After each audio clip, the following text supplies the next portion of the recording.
آپ نے دیکھا تو آپ کا گدھا مر چکا تھا اور اس کی ہڈیاں تک گل چکی تھی.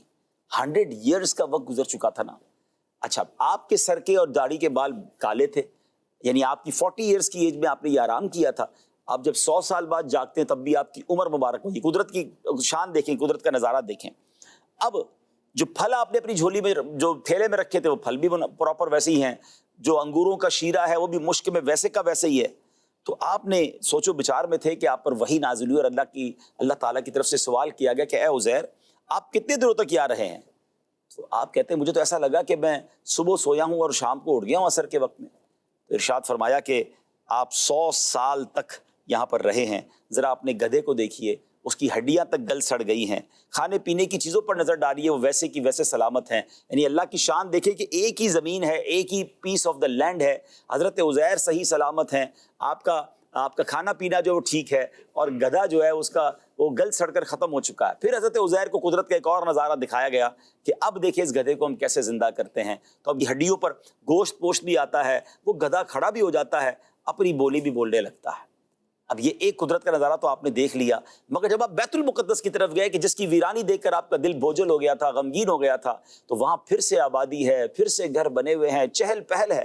حضرت عزیر ڈھونڈتے ڈھونڈتے اپنے پرانے گھر کے پاس پہنچے تو ایک بوڑھی خاتون وہاں بیٹھی تھی جنہوں نے حضرت عزیر کو دیکھا تھا.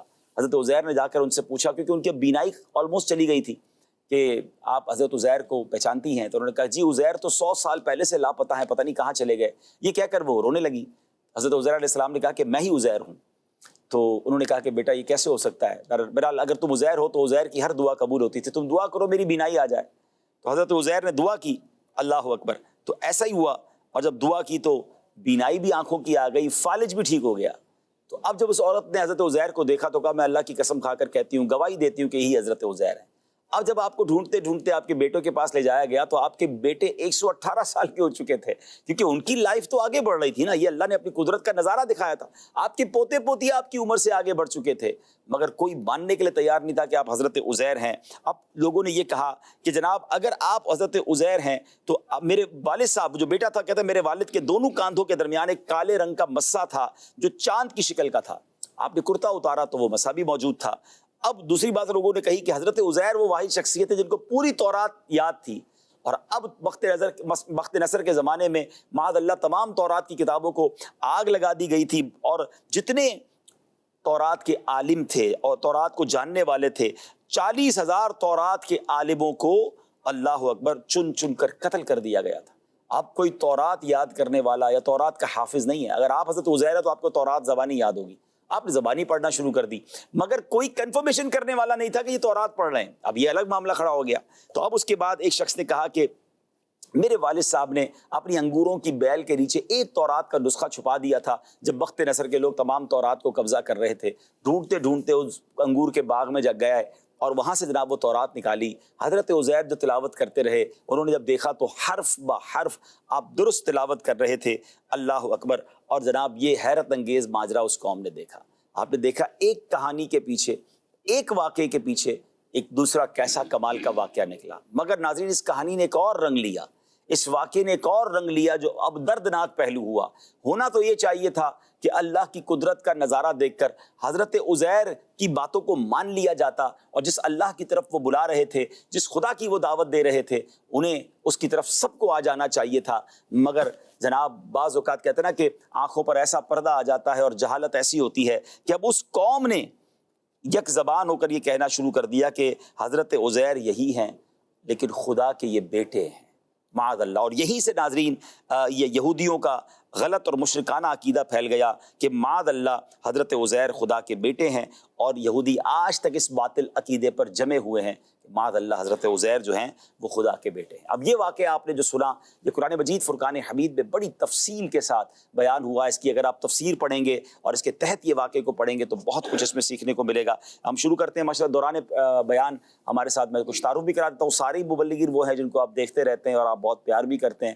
دائیں طرف ماشاءاللہ راشد بھائی ہیں, ہمارے فراز مدنی بھائی ہیں, میری بائیں طرف عمران بھائی, اسد بھائی ماشاءاللہ مدنی چینل مجلس کے ذمہ دار بھی ہیں, اور پھر حاجی امین رکن شورا ماشاءاللہ انہوں نے ہماری خاص یوں سمجھیے کہ دعوت پر آج کرم فرمایا ہے. تو سب سے انشاءاللہ مدنی پھول لیں گے. میں شروع کروں گا راشد بھائی سے. راشد بھائی, حضرت عزیر کے اس واقعے سے اللہ کی قدرت کا کیسا نظارہ دیکھنے کو ملتا ہے، اور یہ جا بجا قرآن اپنی قدرت کے نظارے بیان فرماتا ہے، اللہ کی قدرت کے نظارے بیان کرتا ہے۔ سبحان اللہ۔ اللہ تبارک و تعالیٰ جو کہ ہر شے پر قادر ہے، ہر چاہنے پر قادر ہے، جہاں رب تبارک و تعالیٰ کی عظمت کا اظہار ہوتا ہے وہیں پر اس کے پیارے بندوں کا بھی گویا کہ ان کی عظمت کا اظہار ہوتا ہے، کہ رب کے پیارے جب رب سے کچھ سوال کرتے ہیں، کچھ چاہتے ہیں، تو رب تبارک و تعالیٰ ان کی مراد کو پورا فرماتا ہے۔ جیسے عزیر علیہ السلام کا واقعہ ہے، اسی سے تقریباً ملتا جلتا ایک واقعہ حضرت ابراہیم علیہ السلام کا بھی ہے، کہ آپ نے مردے کو دوبارہ زندہ کیے جانے اور جو حشر قائم ہوگا، قیامت قائم ہوگی اور سب دوبارہ زندہ کیے جائیں گے، اس سے متعلق جب رب کی بارگاہ میں سوال کرنا چاہا اور رب کی بارگاہ میں عرض کی، تو اللہ تبارک و تعالیٰ نے آپ کو حکم دیا اور 4 پرندے آپ نے بڑا تفصیلی واقعہ ہوا۔ جی وہ تفصیلی واقعہ ہے۔ تو ان واقعات سے پتہ چلتا ہے کہ اللہ تبارک و تعالیٰ کے جو پیارے بندے ہیں، بالخصوص انبیاء ہیں، رب کی بارگاہ میں ان کی ایک وجاہت ہوتی ہے، اور عام انسانوں کو چاہیے کہ وہ انبیاء کرام کا اکرام کریں، معاذ اللہ ان کو صرف انسان ہونے کی وجہ سے اپنے جیسا نہ سمجھیں۔ عام بندہ چاہے تو کچھ نہیں ہوتا، لیکن اللہ کے انبیاء چاہیں تو اللہ تبارک و تعالیٰ بہت کچھ ظاہر فرما دیتا ہے۔ اللہ پاک ہمیں ان میں غور و فکر کرنے کی توفیق عطا فرمائے۔ اس میں یہ بھی کہا جا سکتا ہے کہ جو ایک فینومینا بدقسمتی سے، ظاہر ہے کہ سارے لوگ نہیں لیکن بے ادبی کے لحاظ سے، کہ اللہ کی بارگاہ میں ان کا کوئی مقام ہی نہیں ہے، ان کا کوئی مرتبہ ہی نہیں ہے، یہ کوئی چیز ہی نہیں ہے، یہ کہنا کیسا؟ آپ خود دیکھ رہے ہیں کہ ان کی خواہش پر اللہ کریم اپنی قدرت کے ایسے ایسے نظارے دکھاتا ہے، اور اگر ہم صرف اسی ٹاپک کو لے کے چلے تو نہ جانے ایسے کتنے واقعات ہوں گے۔ جی قرآن مجید میں کئی ایسے مقامات ہیں جہاں اللہ تبارک و تعالیٰ نے اپنے انبیاء کے جب اوصاف بیان کیے، تو ایک ان کا وصف یہ بھی بیان کیا کہ یہ رب کی بارگاہ میں وجی ہیں، وجاہت رکھتے ہیں، یعنی اللہ تبارک و تعالیٰ کی بارگاہ میں ان کا خاص مرتبہ ہے۔ آپ شفاعت کا جو منصب ہے اس کو دیکھیں تو وہاں بھی یہی چیز نظر آتی ہے کہ اللہ تبارک و تعالیٰ کے پیارے بندے جو شفاعت کریں گے تو معاذ اللہ یہ کوئی دھونس کی شفاعت نہیں ہوگی کہ رب تبارک و تعالیٰ کسی کو بخشنا نہ چاہے تو انبیاء سفارش کر کے بخشوائیں۔ وہاں بھی ایک شفاعت کی قسم بیان کی جاتی ہے، شفاعت بالوجاہت۔ شفاعت بالوجاہت کا مطلب یہ ہوتا ہے کہ اللہ کا کوئی نیک بندہ رب کی بارگاہ میں ایسا مقام رکھتا ہے، ایسی عزت رکھتا ہے کہ اس مقام و مرتبے کی وجہ سے اللہ تبارک و تعالیٰ اس کی سفارش کو قبول فرمائے۔ اچھا، یہ تو پھر صرف انبیاء کے لیے بھی نہ ہوا نا، یعنی قیامت کے دن تو اولیاء بھی، پھر اس کے بعد اللہ کے نیک بندے بھی، یہ سب شفاعت کریں گے، اور جس کا جیسا مرتبہ ہوگا اس کو یہ مقام دیا جائے گا۔ سبحان اللہ۔ کیا بات ہے۔ معجزے کا بیان ہوا نا، اللہ کی قدرت ہے اور نبی کا معجزہ ہے۔ اس میں علماء نے بڑی پیاری بات لکھی ہے، اسلام دین فطرت ہے، اور انسان کی یہ فطرت ہے کہ جب تک وہ اپنے سے کسی کو بڑا نہیں سمجھے گا اس کو فالو نہیں کرے گا۔ دنیا کے اندر جو بھی سیلیبریٹی بنتا ہے دنیاوی اعتبار سے وہ عام لوگوں سے مختلف ہوتا ہے، وہ پلیئر ہو، کچھ نہ کچھ اس میں اسپیشل ہوگا۔ کوئی بھی قوم کا بڑا ہوتا ہے، لیڈر ہوتا ہے، تو there must be something special, ورنہ عقل کا تقاضا یہ ہے کہ بھائی میں اور دونوں جب برابر ہیں تو میں اس کو کیوں فالو کروں۔ صحیح ہے، عقل کا تقاضا یہ ہے۔ تو اب جب کوئی شخص جو بظاہر بشر ہے، لوگوں کے ساتھ اٹھتا بیٹھتا ہے، نکاح بھی کر رہا ہے، اس کے بھی اولاد ہے، وہ بھی کھانا کھاتا ہے، اس پر بھی بیماری کے آثار ہوتے ہیں، اور وہ کچھ عرصے کے بعد کہتا ہے کہ میں اللہ کا نبی ہوں، تو لوگ کیوں مانیں؟ اچھا، اس پر اللہ پاک ان کو معجزات عطا فرماتا ہے، اور وہ معجزہ ہی اور دلائل کے ساتھ ساتھ وہ اس کی جو سپریمیسی ہے اس کو بیان کرتا ہے۔ ماشاءاللہ۔ اچھا، اب اس کے اندر ایک وسوسہ بھی ہوتا ہے، آج کل سوشل میڈیا کا بھی دور ہے کہ لوگ یہ سوال کرتے ہیں کہ یار فلاں مذہب کا ماننے والا بھی تو عجیب و غریب چیزیں جو ہے وہ ظاہر کر رہا ہے، فلاں بھی کر رہا ہے، تو کیا؟ اللہ پاک نے پیارے آقا صلی اللہ علیہ وسلم کو جو معجزہ عطا فرمایا اور اس کو سب سے اعظم المعجزات بھی قرار دیا گیا، وہ ہے قرآن مجید فرقان حمید۔ یعنی ہمارے پاس اس وقت سب سے بڑی جو دلیل آج کے زمانے میں موجود ہے وہ قرآن پاک کا معجزہ ہے، اس کی کوئی مثل لا ہی نہیں سکتا، تو مثل اس کی نہیں لا سکتا۔ یعنی کہ اگر یہ مخلوق کا کلام ہو، رب کا کلام نہ ہو، تو پھر ظاہر ہے کہ قادر الکلام تو دنیا میں پہلے بھی تھے، آج بھی ہیں۔ تو اسی لیے قرآن مجید فرقان حمید کو سب سے بڑے معجزات میں شمار کیا گیا، کہ بقیہ معجزات جیسے عزیر علیہ السلام کا معجزہ ظاہر ہوا، اس زمانے کے لوگوں نے دیکھا، ختم ہو گیا۔ دیگر معجزات بھی اپنے زمانے میں اپنے وقت میں ظاہر ہوئے اور پھر وہ اس وقت کے لوگوں نے دیکھا۔ قیامت تک کے لیے آج مسلمانوں کے پاس جو سب سے بڑا معجزہ ہے وہ قرآن مجید فرقان حمید۔ اچھا، قرآن مجید فرقان حمید کے بہت سارے کمالات کے ساتھ ساتھ ایک کمال جو اس کی حفاظت کا انتظام ہے، یعنی اتنے کروڑوں سینوں میں اس کا محفوظ ہونا، اور ابھی تراویح میں آپ سب نے اس کو ایکسپیرینس کیا ہوگا کہ زبر زیر پیش کی بھی اگر غلطی ہوتی ہے تو پیچھے سے لقمہ، اور بعض اوقات تو کوئی سامع صاحب بھی غلطی کر دے تو کوئی اور حافظ صاحب لقمہ دے دیں گے کہ حضرت یہ یہاں، یعنی کیا خوبصورت یہ قدرت کا شاہکار ہے، معجزہ ہے نا۔ اچھا، یہ بہت سارے وسوسوں کی کاٹ ہے، یعنی کہ دلائل کے اعتبار سے بھئی یہ ہو گیا وہ ہو گیا، کوئی ایسی کتاب نہیں ہے، کوئی ایسی کتاب کہاں سے ہے بھی نہیں اور ہو نہیں سکتی۔ اچھا، یہ کتنی بڑی ایک معقول وجہ ہے کہ کروڑوں اربوں لوگ ہیں دنیا کے اندر، سینکڑوں ہزاروں مذاہب ہیں، نہ کوئی مذہب یہ دعویٰ کرتا ہے، اور اگر کوئی دعویٰ کرتا ہے تو وہ غلط ثابت ہو جاتا ہے۔ ایسا ہے ہی نہیں کہ قرآن مجید فرقان حمید کے مثل جو ہے ایک آیت یا ایک سورت بھی کوئی، کتنی آسمانی کتابیں ہیں جن کے اندر تحریف اور اس کے اندر تبدیلی ہو چکی ہے اور ہوتی چلی جا رہی ہے، مگر قرآن الحمدللہ اس کی حفاظت کا ذمہ رب تعالیٰ نے لیا۔ ناظرین، آپ نے قرآنی واقعہ سنا، چلے ایک نیت ساتھ کر لیں، رمضان چلا گیا ہے مگر قرآن سے تعلق ہمارا رہنا چاہیے، اور آج اس پروگرام میں پہلے واقعے سے کچھ اندازہ ہوا ہوگا کہ کتنے انٹرسٹنگ، کتنے تاریخی، اور یقین کریں اگر ہم سارے مل کر صرف قرآنی واقعات ہی بیان کرتے رہے تو بندہ حیرت میں مبتلا ہو جاتا ہے کہ کیا کیا مطلب واقعات ہیں۔ اور میں تھوڑے دنوں پہلے بھی بتا رہا تھا، آج یمین بھی ماشاءاللہ آڈیو ریکارڈنگ کرواتے ہیں، تھوڑی سی مجھے بھی موقع ملتا ہے تفسیر کی ریکارڈنگ کا، تو کئی بار ایسا ہوا کہ ہم نے ایک ٹائم سیٹ کیا نا کہ بھائی آج 25 آیتیں ریکارڈ کریں گے، آج 30 آیتیں کریں گے، یا آج آدھا گھنٹہ ریکارڈنگ کریں گے، مگر ریکارڈنگ کرتے کرتے کسی ایسے واقعے میں داخل ہو گئے کہ اب جی نہیں چاہ رہا اس کو بند کریں، یار آگے بات کیا ہوگی، اگلے واقعے کا اگلا سٹیپ کیا ہوا، اس کے پیچھے واقعہ کیا ہوا، اس نے یہ کہا تو سامنے والے نے جواب کیا دیا، ہم نے کہا نہیں بھائی اب ٹائم بھلے ہو گیا ہے، پہلے یہ واقعہ کیونکہ ہم نے اس کو ریکارڈ کرتے تاکہ اس بہانے ہم بھی پڑھ لیں گے۔ یعنی قرآن کی جو اٹریکشن ہے نا وہ آپ کے دلوں کو کھینچ لے گی، اور آپ کے ساتھ بھی ہوا ہوگا جو تفسیر قرآن پڑھنے والے ہیں کہ پڑھتے پڑھتے بندہ کہتا ہے نہیں یار جب تک یہ بات پوری نہیں ہوگی نا میں نے قرآن کو نہیں رکھنا۔ کیا فرمائیں گے؟ یہ سب ماشاءاللہ یہی بات آپ کی جو ماشاءاللہ گفتگو ہے اس میں یہی تھا کہ یہ قرآن تو ایک تو سمجھنا اپنی جگہ ہے، لیکن اس کو بھی جو کہا جاتا ہے نا کہ اس سے پڑھیں بھی تب بھی اس سے دلوں کا زنگ دور دل نرم ہو جاتے ہیں۔ تو اس میں ظاہر ہے کہ اگر جیسے آپ نے کہا کہ قرآن سے ہمارا ایک تعلق قائم ہوا تھا تو غیر رمضان میں بھی تلاوت قرآن، سبحان اللہ، اس کو بھی اپنا ایک اچھا میں اس میں نا ایک اور بات ایڈ کروں گا، جو مفتی ہمارے امیر اہل سنت ہے نا یہ حکیم الامت بھی ہیں، یہ نباز ہیں، مجھے اس سے یہ امیر اہل سنت کی حکمت ہے نا اب سمجھ آئی بہت دیر بعد، یہ جو 3 آیتوں کا ترجمہ اور تفسیر ہے نا، آپ کسی کو 30 آیتیں پڑھو، 30 آیتیں مطلب شروع ہی نہیں کرے گا، یعنی آپ 3 آیتوں والوں کو کئیوں کو پوچھے کہ وہ 3 آیتیں پڑھنے بیٹھے ہوں گے کہ نہیں یار یہ واقعہ تو پورا ہونا چاہیے، یہ بات تو بہت 10 آیتیں 15 آیتیں۔ مجھے اس سے ایک بات کہانی کے پیچھے ایک اور کہانی ہوا یہ کہ نگران شورا اور ہم گئے، یہ شاید وہ شخصیت یہاں آئے تھے یا ہم امارات میں ملے، بہت بڑی شخصیت ہے، بہت بڑے بزنس مین ہے، تو نگران باتوں میں ذرا اچھی دوستی ہو گئی، تو باتوں میں بات ہوئی، نگران شورا فرمایا آپ قرآن کا کیا معمول ہے، تو انہوں نے کہا قرآن تو میں نہیں پڑھتا ہوں۔ کہا اچھا ایسا کریں آپ صبح جب آفس سے نکلتے ہیں تو شاور وغیرہ لے کر نکلتے ہوں گے، وضو تو ہوتا ہے، کہا بس آپ قرآن کو چوم کے جایا کریں، جب بھی جائے نا قرآن کو چوم کے آفس جایا کریں، تو کہا ٹھیک ہے یہ تو میں کر سکتا ہوں۔ اچھا میں تھوڑی دیر سوچوں یار یہ کیا، نگران شورا نے ایک آیت تو کہنی چاہیے تھی، اتنا آسان کر دیا انہوں نے، کہانی کے پیچھے کہانی تھی وہ۔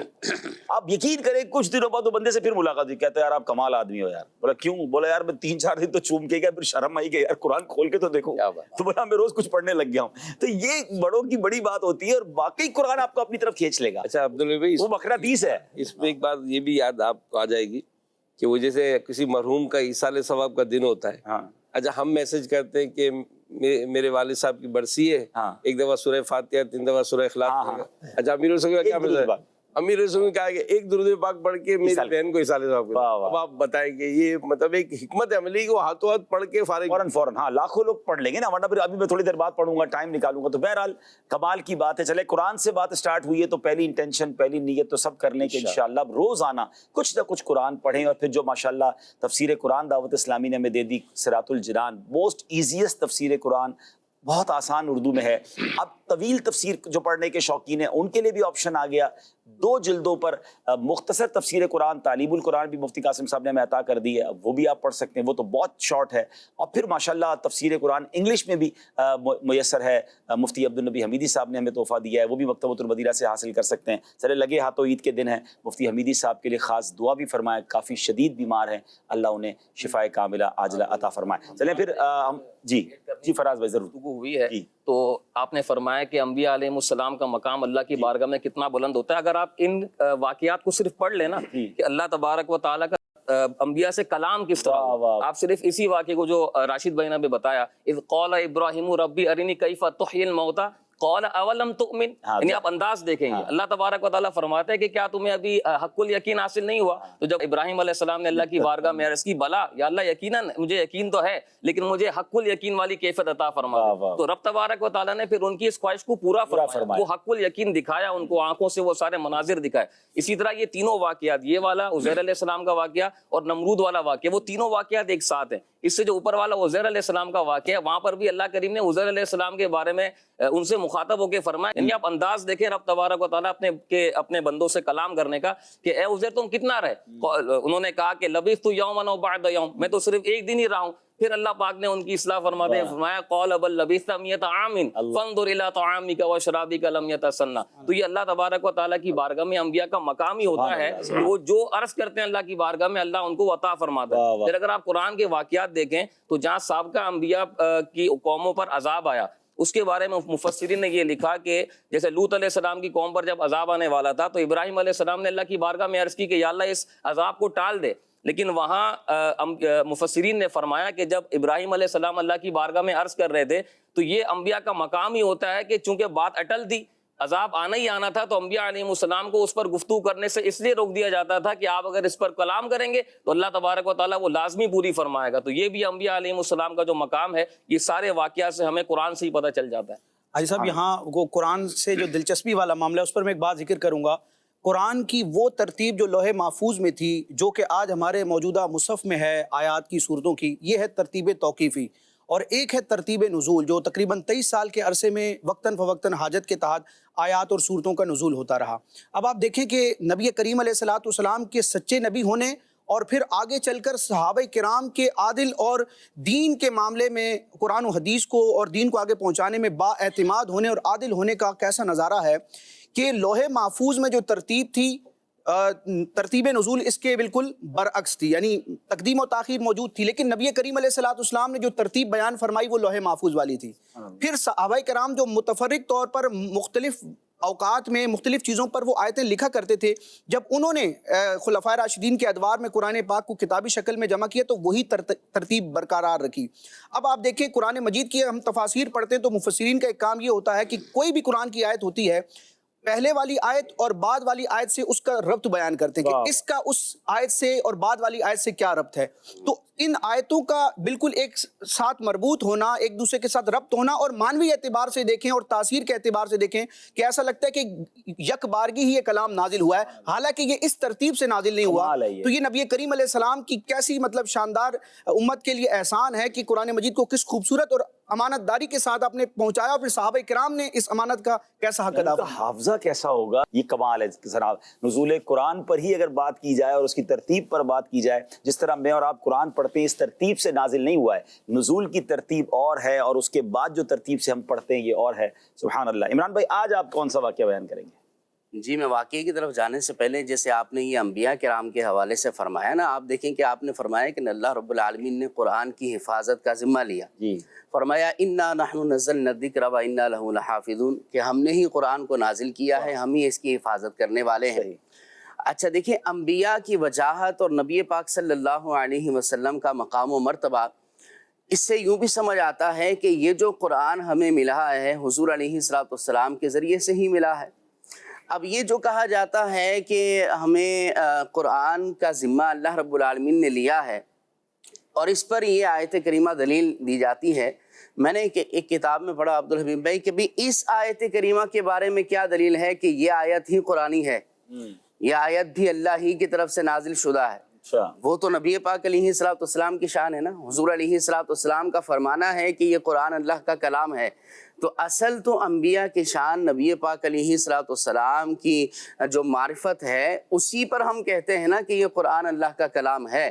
تو قرآن کو سچا ماننے کے لیے تو پہلے نبی پاک صلی اللہ علیہ وسلم کو سچا ماننا، اور اسی طرح پھر پورے قرآن کو سچا ماننا ہے، کیونکہ ہمیں تو قرآن حضور علیہ السلام کے وسیلے سے صحابہ کو بھی سچا ماننا پڑے گا نا، بالکل، کاتبین وحی ہیں وہ امانت دار تھے, انہوں نے قرآن پورے طریقے سے پہنچایا. تو قرآن کو ماننے کے لیے آپ کو صحابہ کو اور یقیناً نبی پاک علیہ الصلوۃ والسلام کے مرتبے کو ماننا ہوگا. یہی وجہ ہے کہ صحابہ کرام پر معاذ اللہ جو اعتراض اور طعن کرتے ہیں تو علماء نے فرمایا کہ یہ در حقیقت صحابہ کو ہٹ نہیں کر رہے, وہ کہہ نہیں سکتے. جی در حقیقت یہ اسلام کی عمارت کو ڈھانا چاہتے ہیں, کیونکہ قرآن اور حدیث جو اسلام کے بنیادی ریسورسز ہیں, عقیدہ ہو یا عمل ہو, قرآن و حدیث سے ثابت ہونا ہے, اور ان کو پہنچانے والے جو امت کے پہلے گواہ اور امین ہیں وہ واہ واہ واہ. اب سوچ لیجیے ناظرین یہ سازش کیا ہے. دیکھیں انبیاء کی ویلیو اگر کوئی کم کرنے کی کوشش کر رہا ہے یا معاذ اللہ صحابہ کی کوشش ویلیو کم کرنے کی کوشش کر رہا ہے جو کم ہو نہیں سکتی ہے, اللہ نے ان کو مرتبے دیے ہیں. لیکن کچھ لوگ اس طرح کی اگر بات کرتے ہیں تو یو ہیو ٹو کانشیس, جیسے بہت کمال کی بات کی کہ یہ اصل عمارت اسلام کی ڈھانے کی کوشش کر رہے ہیں. تو اللہ کرے کہ بات سمجھ آ جائے. جی عمران بھائی. آج کا واقعہ جو میں عرض کروں گا, حضرت سیدنا حبیب اعجمی رحمۃ اللہ تعالی علیہ, جی آپ توبہ سے قبل آپ کے بارے میں کتابوں میں یہ آیا ہے کہ آپ لوگوں کو قرضہ دیا کرتے تھے اور اس پر لوگوں سے سود لیا کرتے تھے. ایک مرتبہ حضرت سیدنا حبیب اعجمی رحمۃ اللہ تعالیٰ نے آپ کسی کے گھر گئے اور کہا کہ میرا قرضہ مجھے واپس کرو. تو اس کے پاس قرضہ نہیں تھا اور وہ بندہ بھی گھر پر موجود نہیں تھا. تو گھر والوں نے کہا کہ گھر پر تو وہ نہیں ہے, البتہ ہمارے گھر پر جو ہے نا وہ بکری کی سری موجود ہے, آپ چاہیں تو سود کے طور پر اسے لے جائیں. تو آپ اسے لے کر گئے اور وہ سری لے جا کر جو ہے آپ نے اپنے گھر والوں کو دی کہ اسے پکایا جائے. راستے میں جب آپ آ رہے تھے تو کچھ لوگوں نے جو ہے نا وہ آپ کو دیکھا اور کہنے لگے, بچے جو آپس میں کھیل رہے تھے, کہنے لگے کہ یہ حبیب اعجمی آ رہے ہیں. معاذ اللہ کہنے لگے کہ سود خور آ رہا ہے اور اس سے دور ہو جاؤ کہ کہیں ایسا نہ ہو کہ اس کے پاؤں کی گرد ہم پر آئے تو ہم پر بھی نحوست آ جائے. تو بہرحال حضرت حبیب اعجمی رحمۃ اللہ تعالی علیہ توبہ سے قبل کا واقعہ ہے کہ آپ اپنے گھر پر گئے, وہ سری لے کر گئے اور گھر والوں کو کہا کہ اسے پکایا جائے.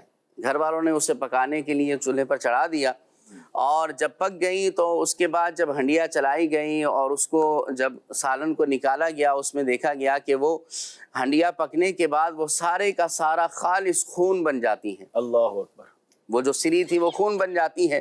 پھر آپ کے گھر والوں نے حضرت حبیب اعجمی رحمۃ اللہ علیہ سے فرمایا کہ دیکھیں یہ سود کی نحوست ہے جس کی وجہ سے آج یہ درست گوشت جو تھا وہ خون بن چکا ہے. حضرت حبیب اعجمی آپ جو ہے آپ کی اصلاح ہوتی ہے اور توبہ کی طرف آپ مائل ہوتے ہیں تو آپ جاتے ہیں سیدنا امام حسن بصری رحمۃ اللہ تعالی علیہ کے پاس اور وہاں جا کر آپ ان کے ہاتھ پر بیعت کرتے ہیں, توبہ کرتے ہیں. اور اس کے بعد پھر جب وہاں سے واپس آتے ہیں اپنے گھر کے اندر, راستے میں وہی بچے جو راستے میں کھیل رہے ہوتے ہیں آپ کے بارے میں یہ کہتے ہیں کہ حضرت حبیب اعجمی اب یہ توبہ کر کے آ رہے ہیں اور اب ہم ان کے راستے سے دور ہو جائیں کہ کہیں ہمارے پاؤں کی گرد ان کو نہ پہنچ جائے, کہیں گستاخی نہ ہو جائے, کچھ برا نہ ہو جائے. تو اس طرح پھر حضرت حبیب اعجمی رحمۃ اللہ تعالی علیہ جب یہ سنتے ہیں تو اللہ کا شکر ادا کرتے ہیں کہ مولا ابھی میں نے فوراً ہی توبہ کی ہے اور تیرا اتنا بڑا احسان ہے کہ تو نے لوگوں کے دلوں میں میری محبت کو ڈال دیا ہے کہ پہلے جو میرے بارے میں غلط کلمات کہا کرتے تھے آج وہ جو ہے اچھے کلمات اور تعریف کرنے پر ہے. توبہ کرتے ہی دلوں کے حالات بدل دیے نا اللہ کریم, توبہ کرتے ہی دلوں میں عزت ڈال دی. اور ناظرین یہ ایک پوری تفصیل ہے کہ ایسے کئی اولیاء کرام ہیں جو توبہ سے پہلے عجیب و غریب کاموں میں مصروف تھے, مگر جب سچی توبہ کی تو اللہ کریم نے ولایت کا تاج عطا فرما دیا. یہاں ہمیں توبہ کی اہمیت بھی پتہ چلی. اور یہ بھی عمران بھائی میں تو جب سے یہ واقعات پہ تھوڑا سا اس طرح غور کیا کہ پھر تو ہم بھی ولایت کی خیرات تو مانگ سکتے ہیں نا. ہم ٹھیک ہے گناہ گار ہیں, اوقات نہیں ہے, یعنی امیر اہل سنت کا وہ جو شعر ہے تو اپنی ولایت کی خیرات دے دے میرے غوث کا واسطہ یا الہی. جب میں پہلے پڑھتا تھا نا تو میں کہتے ہیں ہم اور ولی مطلب ہمارا اوقات کے ہم کیسے بن سکتے ہیں, لیکن جب ان واقعات پر نظر گئی تو میں نے کہا کیا کمال کی. دیکھیں ہم قابل نہیں ہیں, میرا رب چاہے تو وہ تو اپنی ولایت عطا فرما سکتا ہے نا. تو ہمیں اپنی دعاؤں میں یہ ولایت والی خیرات بھی مانگنی چاہیے. کیا پتہ کوئی قبولیت کی گھڑی ہو. ولایت کسبی نہیں, ہاں یہ ملی عطا ولایت کسبی نہیں ہے, یہ عطائی ہے, اللہ کی عطا ہے. وہ چاہے تو جب بھی عطا فرما دے. البتہ دعا مانگنا جائز ہے اور یہ مانگنا چاہیے. ولایت اللہ رب العالمین کی عطا ہے, جسے چاہے عطا فرما دے. بڑے بڑے اولیاء کے جو واقعات ہم کتابوں میں پڑھتے ہیں, حضرت فضیل بن عیاض ہیں, حضرت مالک بن دینار ہیں اور دیگر جو بڑے بڑے اولیاء ہیں کہ آج ہم ان کا نام لیتے ہیں تو بلا ساختہ زبان سے رحمت اللہ تعالی نے نکل جاتا ہے. ادب کے ساتھ ان کا ذکر کیا کیا جاتا ہے. آج ہمارے لیے وہ مشعل راہ ہیں, لیکن اللہ رب العالمین نے جو ہے نا ان کو ہدایت عطا فرمائی تو وہ اولیاء کے سردار بھی بنے, ولی بھی بنے. تو ہمیں بھی ولایت جو ہے اللہ رب العالمین سے مانگنی چاہیے. ولایت دوستی ہے نا, تو دوستی دیکھیں آپ کے ساتھ بھی ایسا ہوتا ہے ناظرین, کچھ لوگ آپ کے ساتھ برسوں رہتے ہیں, ان سے دوستی نہیں ہو پاتی, وہ ساتھی بن جاتے ہیں. کوئی ایک بار ملتا ہے اور دوست بن جاتا ہے. تو یہ آپ کی مرضی ہے کہ آپ کس کو دوست بناتے ہیں اور کون آپ کا کلیگ ہوتا ہے. تو اللہ کریم کی شان ہے, جس کو چاہے دوستی عطا, جس کو ولایت عطا فرما دے. تو ہم ہاں ریکویسٹ تو کر سکتے ہیں. خوبصورت بات ہے.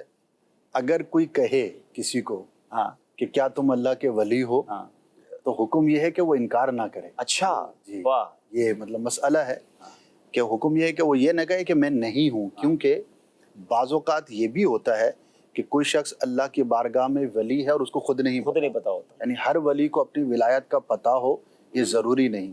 تو ہو سکتا ہے اس کا مقام اللہ کی بارگاہ میں محبوبیت کا ہو اور اسے خود پتہ نہ ہو, تو انکار نہ کرے, تو وہاں خاموشی اختیار کرے یا دعا کر اللہ بنا دے مجھے, دعا کر دے اللہ پاک مجھے بنا دے, یہ سعادت عطا فرمائے.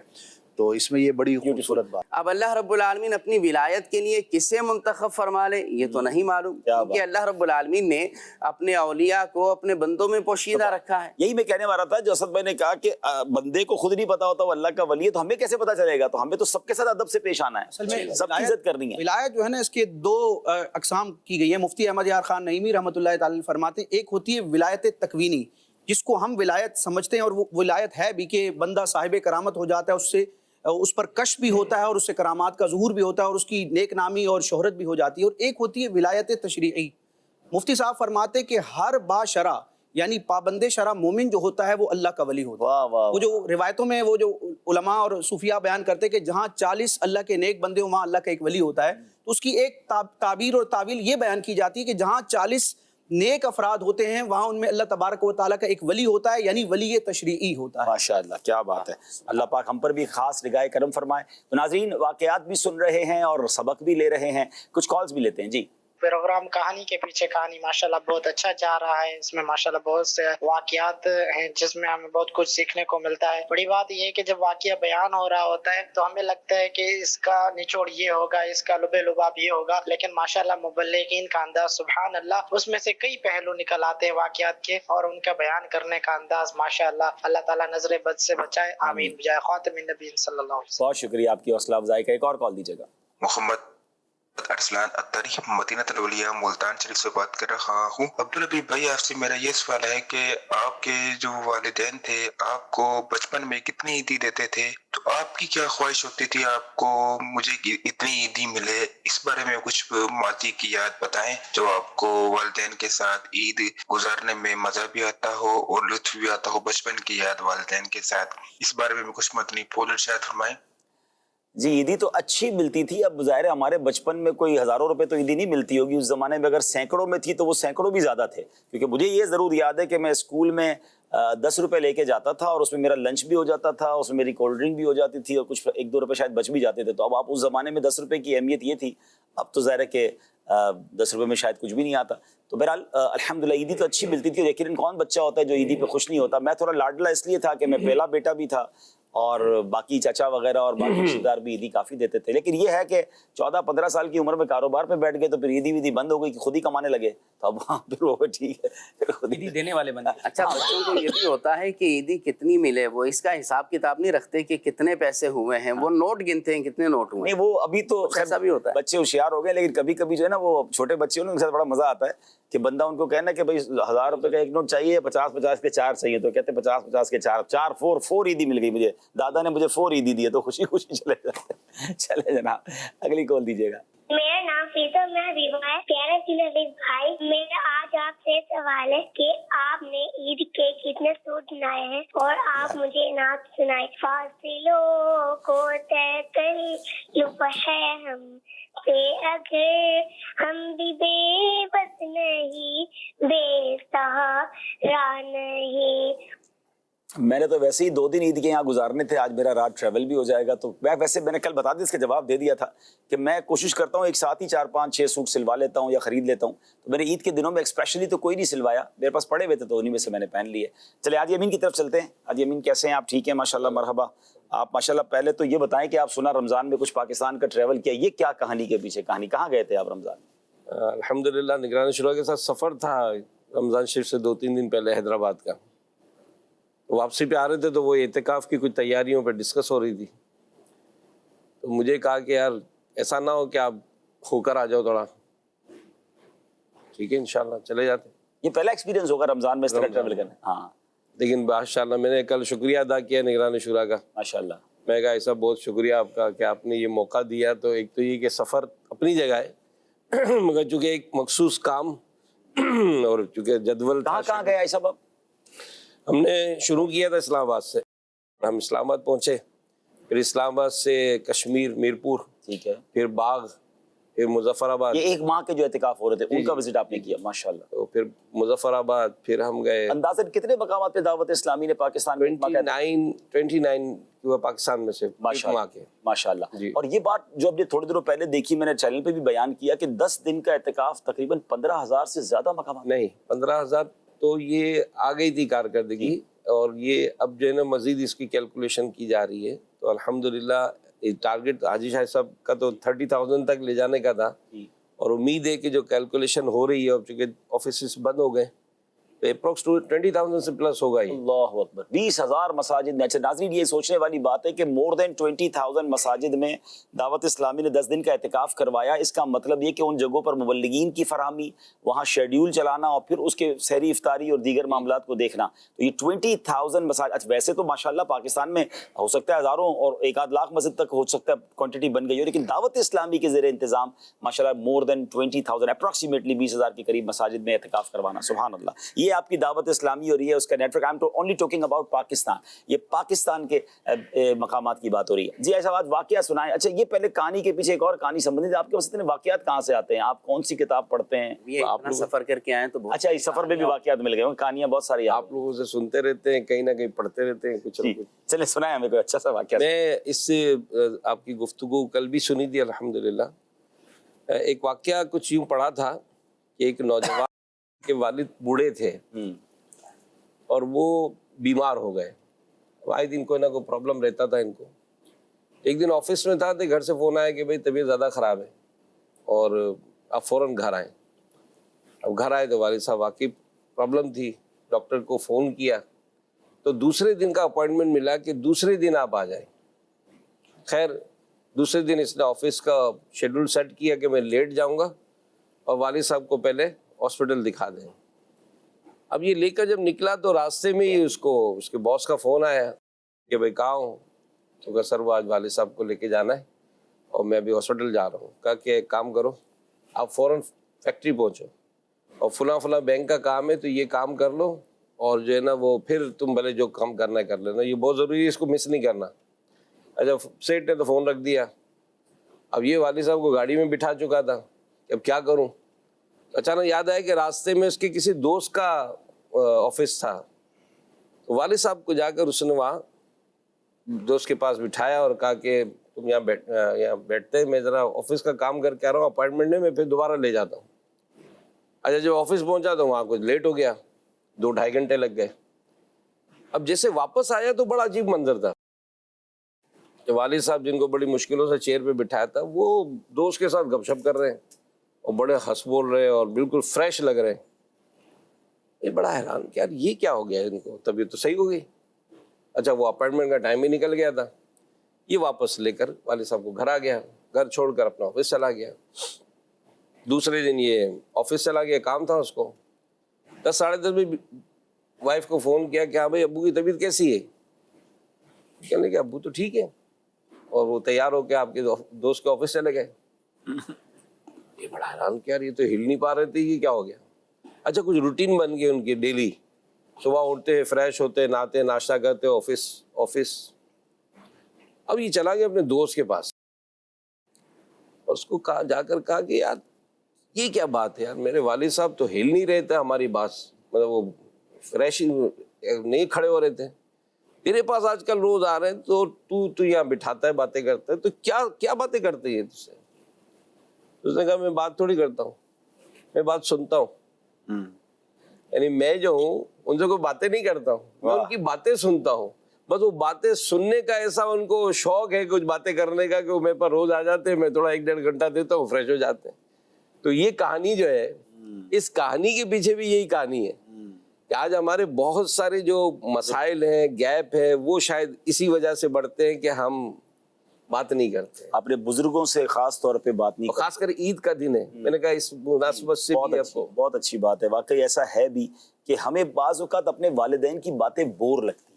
ہمیں لگتا ہے وہ ایک ہی بات بار بار کرتے ہیں لیکن وہ بات وہی کرنا چاہتے ہیں، اور اگر اس میں شرن کوئی کا بات نہیں ہے، لیکن اگر غیبت وغیرہ کا معاملہ ہے یا کوئی ایسی بات ہے تو وہ پیار سے موضوع چینج کیا جا سکتا ہے. لیکن ان کو اپنے بچپن کے واقعات، اپنے بہت سارے ہمارے بچپن کے واقعات انہیں یاد ہوتے ہیں، سنانا ہوتے ہیں، اور ہم کہتے ہیں کہ جناب بار بار ایک ہی بات کرتے ہیں. اور بعض اوقات ہم ان کے ساتھ ہم بات بھی کرتے ہیں نا امین بھائی، تو وہ جنریشن گیپ اتنا ہے کہ ہم ابو کو بتا رہے تھے، پتا ہے امریکہ میں کیا ہوا، تو نیا راکٹ اس نے لانچ کیا ہے، تو جناب وہ فلاں جب وہ نیا فون آ گیا ہے تو اس کی اتنی ریم ہے، تو اس کی اتنی، تو وہ ان کے مطلب کی بات ہی نہیں ہے. ہم ان سے ان کی مطلب کہ اچھا اس کے لیے سمجھنا یہ ہوگا. اب دیکھیں ناظرین، یہ جنریشن گیپ اب ہماری ذمہ داری، پہلے ان کی ذمہ داری تھی. اب یہ بات میری وہ سمجھیں گے جو والد بن چکے ہیں. مجھے بتائیں، ہمارے گھر میں 3-4 سال کا بچہ ہو تو ہم اس کے سامنے ہماری 40 سال کی عمر والی باتیں کرتے ہیں. ہم توتلی زبان میں خود 3 سال والے بنتے ہیں. پہلے بیٹا کہاں سے آ رہے ہو، کیا کھیل رہے ہو، اچھا اسی کے انداز میں بات کرتے ہیں، بیکاز اس کا جو مائنڈ لیول ہے وہ کم ہو گیا ہے. بالکل اسی طرح جب وہ بزرگ ہو گئے ہیں تو یہ لائف سرکل اگر آپ سمجھ جائیں کہ بندہ 4-5 سال کا جب ہوتا ہے اسی طرح وہ 65 سال کا واپس جا کر ہو جاتا ہے. یہ انسٹالر سے سفر شروع ہوا ہے جو ویل چیئر پہ جا کے رکتا ہے. بچپن میں بھی کسی کا ہاتھ پکڑنے کی ضرورت تھی، بڑھاپے میں بھی دوبارہ یہ ہاتھ پکڑنے کی ضرورت ہے. جو مائنڈ سننے کی سعادت اور سمجھنے کی صلاحیت 4-5 سال کے بچے کی ہوتی ہے، ایگزیکٹلی 65-70 سال کی عمر میں جا کر وہ ہو جاتی ہے. اگر آپ 4-5 سال کے بچے کے ساتھ بور نہیں ہو رہے، اس کی ضد آپ کو بری نہیں لگ رہی، اس کا چیخنا برا نہیں لگ رہا، اس کا چڑچڑاپن برا نہیں لگ رہا، بلکہ آپ انجوائے کر رہے ہیں، آپ 65 سال کے بزرگ کے ساتھ بھی سمجھے انجوائے کریں. اگر وہ چڑچڑے بھی ہو گئے ہیں، وہ چیخ بھی رہے ہیں، وہ کوئی ایسی بات بھی کر رہے ہیں، ریپیٹیشن بھی کر رہے ہیں، اگر آپ نے یہ فارمولا سمجھ لیا نا، کیونکہ یہ نوبت ہم پر بھی آ سکتی ہے. ہم بھی بوڑھے اگر زندہ رہے تو ہوں گے، ہمیں بھی بڑھاپے میں کسی کے سہارے کی ضرورت ہوگی. تو بڑا کمال کا واقعہ ویسے آج امین نے بتایا کہ ان کے سارے دکھ دور ہو گئے جب کوئی سننے والا مل گیا. آج کوئی سننے والا ہی نہیں ہے. ابھی جیسے عید کے دن ہے اور ہم کسی کے گھر بھی جاتے ہیں تو یہ جو موبائل ہے وہ آپ کسی کو بتاتے نا، وائی فائی نہیں ہے، کس کے ڈرائنگ روم میں لگا ہوا تھا، ہاں کہ ہم آپ سے بات کرنا چاہتے ہیں ہمارے. میں نے ایک ریسٹورنٹ کے بارے میں پڑھا کہ ایک ریسٹورنٹ کے باہر لکھا ہوا تھا کہ حالانکہ دنیا میں اب لوگ ریسٹورنٹ وہ ڈھونڈتے ہیں جہاں وائی فائی ہو، اس میں لکھا تھا کہ ہمارے یہاں کوئی وائی فائی نہیں ہے، ہم چاہتے ہیں کہ ہمارے پاس آپ آئیں اور جیمر ہے، وائی فائی نہیں، آپ کا فون بھی جیم ہو جائے گا، بند ہو جائے گا. ہم نے اتنی محنت سے پکایا، آپ ٹیسٹ کریں ہمارا کھانا اور بتائیں کھانا کیسا. واقعی میں نے اس کے بعد غور کیا کہ کئی بار ایسا ہوتا ہوگا کہ فون پہ ہی بندہ لگے ہوا گھر پہ کھانا کھاتا ہے اور کھانا کیا کھایا یہ پتہ نہیں چلا، گھر والے پوچھتے کیسا لگا تو یہ بھی نہیں پتا، کیونکہ اس قدر فون اور باقی چیزوں میں بندہ منہمک ہوتا ہے. جنہوں نے گھنٹوں لگا کر پکایا ہے ان کو حاکے کے بتاؤ تو سی پکایا کیسا. عید جہاں ملنے جا رہے ہیں وہاں پر بھی تھوڑا سا اس کو نیچے رکھ کے ہاں بالکل تھوڑی سی بات ہو رہی ہے. اور یہ سوشلنگ جو ہے نا، یہ سوشلائزیشن یہ انسان کے لیے بہت ضروری ہے. ڈیجیٹلائزیشن اپنی جگہ پر ہے کہ میں ڈیجیٹلی تو شاید لاکھوں لوگوں سے رابطے میں ہوں مگر میرا برابر والا مجھ پر اجنبی ہے. وہ مجھے وہ واقعہ آج زمین نے جو کہا، مجھے جملہ یاد آیا کہ ایک دن کراچی میں ہوا تھا. کراچی میں ایک دن کے لیے موبائل فون بند ہوا تھا. سچی بات ہے، دن بہت اتنا بڑا ہو گیا تھا، اور باپ رے باپ، میں تو وہ بچوں کے ساتھ ٹائم گزارا گھر والوں. اچھا پھر شام کو ایک پوسٹ پڑھی جس نے واقعی دل کو چھو لیا. اس پوسٹ پر یہ تھا، بڑے دنوں بعد آج گھر والوں سے ملاقات ہوئی ہے، معلوم ہوا بڑے اچھے لوگ ہیں. تو یہ حال ہے کہ گھر میں سارے لوگ ہیں مگر سب موبائل پر ہیں. بھائی صاحب، آپ نے جو یہ بات کی تھی نا بزرگی اور بچپنے والی، بڑی خوبصورت بات ہے، سمجھانے کے اعتبار سے بھی، سمجھنے کے اعتبار سے بھی. یہاں ایک سوال ہوتا ہے کہ بچوں سے ہم بچے اس لیے بن جاتے ہیں کہ بچوں سے ہمیں پیار ہے، تو ہمیں یہ سوچنا چاہیے کہ ہم والدین کے ساتھ ان کے ماضی میں چلے جائیں کیونکہ انہیں ہم سے پیار ہے. ایسا ہی. اور دوسری بات یہ کہ ہم جب بچے تھے، بھائی میرا بیٹا چھوٹا بچہ یا پوتا، آج کل میرے پوتے پوتیاں چھوٹے ہیں، ہم ان سے ان کا ایک ہی جملہ 200 بار سن چکے ہیں. اچھا بلکہ گھر جا کے دوبارہ کہتے ہیں وہ سناؤ، یا کوئی پویم ہے یا کوئی جملہ ہے جو بڑا اچھا وہ کہتا ہے تو اتنا کانوں کو بھلا لگتا ہے. اور اگر ابو 3 بار وہ بات کہتے تو کہتے ہیں بار بار بات ریپیٹ کر رہے ہیں. ایگزیکٹلی آپ اپنے بڑے بزرگ کو ایک بچے کی طرح ٹریٹ کر لیں. بچہ ہمیں تھپڑ بھی مار دیتا ہے، آپ نے دیکھا ہوگا، ضد کرتے کرتے وہ دھکا دے دے گا، ہم پھر بھی مسکرا رہے ہوتے ہیں. والد صاحب نے کوئی جملہ کہہ دیا، ماں نے کہہ دیا، ان سے لڑنے لگ جاتے ہیں. یہ نہ کریں. یہ جس دن آپ نے یہ فینومینا سمجھ لیا کہ بچہ اور بوڑھا برابر ہوتا ہے، آپ انجوائے کریں ان کے ساتھ. بلکہ سچی بات تو میں یہاں یہ کہہ دوں کہ جن بچوں کو والدین بڑھاپے میں ملے ہیں اور انہیں خدمت کا موقع ملا ہے نا، یو آر سو لکی. کیونکہ بہت بڑی تعداد میں والدین وہ ہیں جو بچوں کی خدمت کرتے کرتے ہی دنیا سے چلے گئے. بچوں کی باری تو آنے ہی نہیں دی, ہمیں تو موقع ہی نہیں ملا ان پر خرچ کرنے کا, ان کی خدمت کرنے کا. انہوں نے ہماری خدمت کی اور چلے گئے. اگر آپ میں سے کسی کو یہ موقع ملا ہے کہ ان پر آپ خرچ کر پا رہے ہیں, یا ان کو ڈاکٹر کے پاس لے جا رہے ہیں, ان کے پیر دبا رہے ہیں, ان کو کھانا کھلا رہے ہیں, یو آر سو لکی. آپ نے وہ حدیث سنی ہوگی نا جس کا مضمون ہے کہ جو بچہ محبت سے والدین کو دیکھے اسے مقبول حج کا ثواب ہے. ہم نے یہاں تک تو سنا ہے, اس کے آگے سنیے, جب دیکھنے پر حج کا ثواب ہے تو خدمت پر ثواب کتنا ہوگا, خرچ کرنے پر ثواب کتنا ہوگا, اور ڈاکٹر کے پاس لے جانے کا ثواب, یہ تو صرف محبت سے دیکھنے پر حج کا ثواب ہے. تو اگر آپ کو یہ مل رہی ہے چیزیں اور آپ لکی ہیں تو پھر آپ دیکھیں وارے نیارے ہو جائیں گے. تو اللہ کرے. گیپ اتنا بڑھ گیا کہ کسی نے کہا کہ پہلے اگر کسی والد کو بچوں کا پوچھنا ہوتا تھا نا, بھائی جاؤ بلال کہاں ہے, اسد کہاں ہے, ڈھونڈو بھائی, اب وہ ڈھونڈ رہے گھر میں کہاں ہے, تو کہا اب ڈھونڈنے کی ضرورت نہیں ہے, اب گھر کا وائی فائی بند کر دے خود ہی نکل آئیں گے. یہ کیا ہو گیا مل کر بیٹھنا ہے نا, یہ اللہ کا انعام ہے. حدیث پاک میں صحابی کہتے ہیں کہ پہلے ہم کسی گھاٹ پر اترتے تھے تو جدا جدا ہو کر بیٹھ جاتے تھے. نبی پاک علیہ الصلوۃ والسلام نے فرمایا جدا ہو کر نہ بیٹھو, یہ شیطان کی طرف سے. تو اس کے بعد سے صحابہ کرام ایک ساتھ کہیں بھی کسی سفر سے واپس آتے تو مل جل کر بیٹھتے تھے. اور جب بندہ بڑوں کے ساتھ مل جل کر بیٹھتا ہے تو اس کے بہت فوائد ملتے ہیں. ظاہر ہے کہ بہت سارے ایکسپیرینس شیئر ہوتے ہیں, ماں باپ اپنے واقعات بتاتے ہیں, اپنی گزری ہوئی باتیں بتاتے ہیں, بہت کچھ سیکھنے کو ملتا ہے. اب آج کل تو ظاہر ہے جس طرح آپ نے کہا جنریشن گیپ اتنا ہے, کئی ایسے افراد دیکھیں جو ایک ہی گھر میں رہتے ہیں اور ملاقات ہی نہیں ہوتی, یعنی آنے کا ٹائم کچھ اور ہے اور ان کا جانے کا ٹائم کچھ اور ہے, مل کے ہی نہیں بیٹھ رہے. خود بتاتے ہیں کہ یار ہم مل ہی نہیں پا رہے. ایک شخص نے کہا نا کہ میں نے اپنے بچوں کو یوں بڑا ہوتے ہوئے نہیں دیکھا ہے, میں نے اپنے بچوں کو یوں بڑا ہوتے ہوئے دیکھا ہے, میں نے بستر پہ ہی بڑا ہوتے دیکھا ہے. میں نے یوں کبھی, وہ جب آیا ہوں سوئے ہوتے ہیں, میں اسکول جاتا ہوں کام پہ تو اسکول چلے گئے ہوتے ہیں, واپس آتا ہوں تو سو گئے ہوتے ہیں. تو میں یوں دیکھتا رہا کہ ہاں بڑے ہو رہے ہیں, یوں دیکھ نہیں پایا, تو اتنا گیپ آ گیا ہے. اچھا میں ایک اور عاجزین سے اس پہ مشورہ چاہوں گا کہ ایک تو ہم سنیں, اپنے والدین کے ساتھ بیٹھیں. اگر آپ کی لائف بیزی ہے اول تو وقت نکالنا چاہیے. مجھے ایسا لگتا ہے ایک اور پرابلم بھی جو مجھے محسوس ہوا تھا, اللہ پاک والد صاحب کو جنت نصیب کرے, کہ ہمیں اپنے والدین کو بھی کوئی اچھی گیدرنگ, خاص طور پہ ابو ہو تو ان کو گیدرنگ میں جوائن کرنا چاہیے اور وہاں پہنچانے کا اہتمام بھی کرنا چاہیے.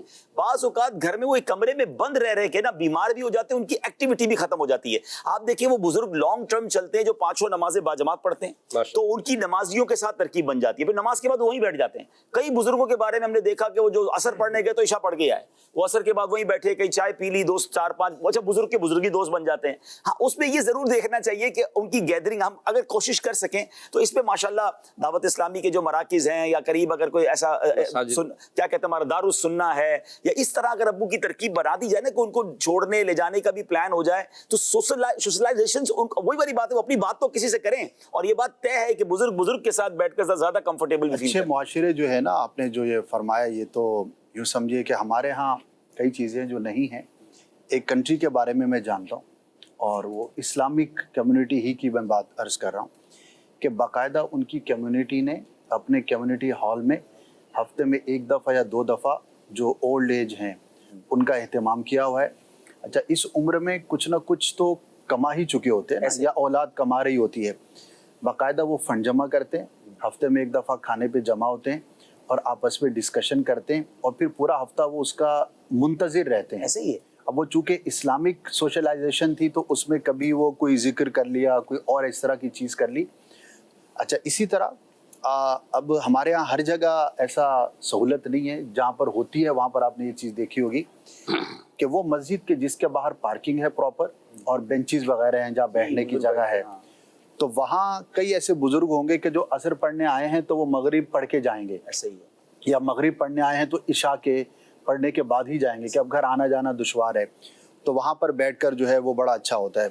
اور جس علاقے میں میری رہائش ہے تو مسجد بھی ہے وہاں پہ, اور پاس میں ایک جگہ ہے جہاں پر لوگ صبح میں واک کر رہے ہوتے ہیں, تو کبھی میرا بھی جانا ہوتا ہے, تو 5-6 پرٹیکولر بابے وہ بیٹھے ہوتے ہیں, بڑے انجوائے کرتے ہیں, اور وہ اتنا انجوائے کر رہے ہوتے ہیں کہ ہمیں ان کو دیکھ کے خوشی ہوتی ہے, اور وہ اپنی باتیں بچپن کی, اچھا وہ چونکہ سماعت کم ہو جاتی ہے, زور زور سے بولتے ہیں, پورے علاقے میں نا آواز آ رہی ہوتی ہے وہاں پہ, تو اب وہ کوئی بچپن کا واقعہ, کبھی کسی کی پولیٹیکل ایفیلیشن ہے تو اس پر, تو ملک سدھار رہے ہوتے ہیں, لیکن ایک بیٹھک ہے ان کی, بڑا اچھا لگتا ہے. اچھا ہیں سارے نمازی اور نماز پڑھ کے ہی باہر آتے ہیں, تو اگر کسی سوسائٹی کے اندر باقاعدہ اس کا ارینجمنٹ کیا جائے. میں نے ترکی میں دیکھا اسد بھائی, تقریباً مساجد کے ساتھ, ترکی کے ملیشیا میں بھی مساجد کے ساتھ باقاعدہ انہوں نے ایک کیفے بنایا ہوا ہوتا ہے, مساجد کی طرف سے ہی ہے, اور وہاں چائے کا انتظام ہوتا ہے, نماز پڑھ کے لوگ ادھر بیٹھے ہوتے ہیں, اور وہی والی بات, ایک نماز سے دوسری نماز تک میں چائے پی, باتیں کی, پھر دوبارہ نماز کے لیے چلے گئے. کچھ لوگ ماشاءاللہ عبادت گزار ہوتے ہیں تو وہ قرآن پڑھتے رہتے ہیں.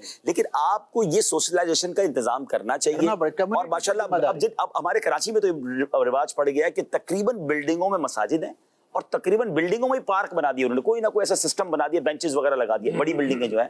تو وہاں میں نے دیکھا ہے کہ ماشاءاللہ ایک پوری روٹین ہے کہ بھائی نماز کے بعد, اور یہ دیکھیں اللہ کی شان دیکھیں کہ نمازی ہے نا, اس کا جو سوشلائزیشن ہے, 5 وقت کا جو نمازی, کہتے ہیں نا کہ اللہ فرشتوں کا ساتھی بنا دیتا ہے, تو نمازی بھی ایک دوسرے کے دکھ سکھ کے ساتھی ہوتے ہیں. یہاں تک ہوتا ہے کہ بندہ ایک نماز میں نہ آئے, 2 نمازوں میں نہ, تو گھر پہ فون آ جاتا ہے, خیریت تو ہے, طبیعت تو ٹھیک ہے حاجی صاحب کی, وہ نماز میں نہیں آئے. تو ہم رمضان کے بعد ایسے غائب ہوتے ہیں. بلکہ جناب ایک میرے پاس ایسی تصویر ہے, کل سے میں نے جب سے دیکھی ہے نا, تو ایسی دل جو ہے وہ میرا ہل گیا ہے. اس میں 5 نمازی ہیں, اور جملہ یہ لکھا ہے, the guests have departed and the family members remain behind. اللہ مہمان چلے گئے ہیں اور گھر والے موجود ہیں. کیا مسجدوں کا یہ حال پہلے دوسرے دن میں نہیں ہوگا؟ ایسا کیوں کرتے ہیں؟ رمضان میں جب میں نمازی تھا تو اس کے بعد بھی نمازی ہونا چاہیے. رمضان میں مسجد جا سکتا ہوں تو اس کے رمضان میں تو پریکٹس بنی ہے, تو اب اس پریکٹس کو کنٹینیو کرنا چاہیے تھا نہ کہ چھوڑ کے چلے جاتے. تو مسجد is the best way to socialise, لوگوں سے ملنا ملانا, آپ اپنے دل کی بات کرتے ہیں. اور ماشاءاللہ اللہ کے گھر میں جب کسی سے مل رہے ہوتے ہیں تو ایک تقدس کے ساتھ ملاقات ہو رہی ہوتی ہے. تو اللہ کرے کہ اس چیز کو ہم کنٹینیو کریں. فراز بھائی آج آئیں, ماشاءاللہ کوئی واقعہ سنائیں گے اب انشاءاللہ. جی بالکل, واقعہ جو ہے وہ اس طرح ہے کہ ایک شخص کسی کے بارے میں ایک کہانی ذہن میں بٹھائے ہوئے ہے, اور وہ اپنے ایک بزرگ سے شیئر کرتا ہے. کہانی یہ ہے کہ مشہور یہ ہے کہ ایک شخص ہے جو جنت کا طلبگار نہیں ہے اور دوزخ سے اس کو کوئی خوف نہیں ہے. مردار کھاتا ہے, بغیر رکوع سجود والی وہ نماز پڑھتا ہے, بغیر دیکھے گواہی دیتا ہے, اتنوں کو پسند کرتا ہے اور سچائی کو ناپسند کرتا ہے, اور ساتھ ہی ساتھ وہ رحمت سے دور بھاگتا ہے اور یہود و نصارہ کی تصدیق کرتا ہے.